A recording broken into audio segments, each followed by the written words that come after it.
yeah, we're having a lot of success in what we were doing, and that's the hardest point into which to walk away. But there came a point where I'm like, if I don't actually become aligned in who I am, everything is going to fall apart.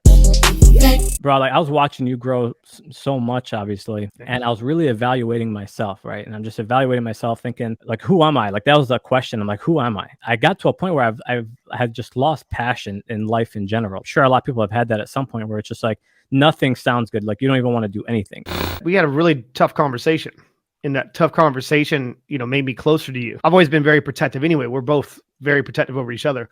But when you were going through what you're going through, and I had to almost to the point where I had to stop myself from reaching out, I was like, I'm going to end up hindering a piece of his growth process. Well, it wasn't like you were doing anything wrong. It's just I was trying to be the pointing finger down the trail, like, no, this way. But you have to go through it yourself. Even going through my personal situation, you were there for me during a time where my whole life flipped upside down. And if I wasn't who I was in business, I don't think I would have made it through that time.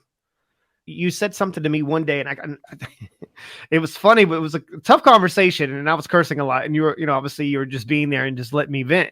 And you were like, "Do you really want me to tell you what the problem is?" And I'm like, "No," because I knew the answer. You know what I mean? Yeah. But that's the, you know, obviously sitting back, and that's where just kind of like me understanding that type of situation. You have to go through the storm yourself.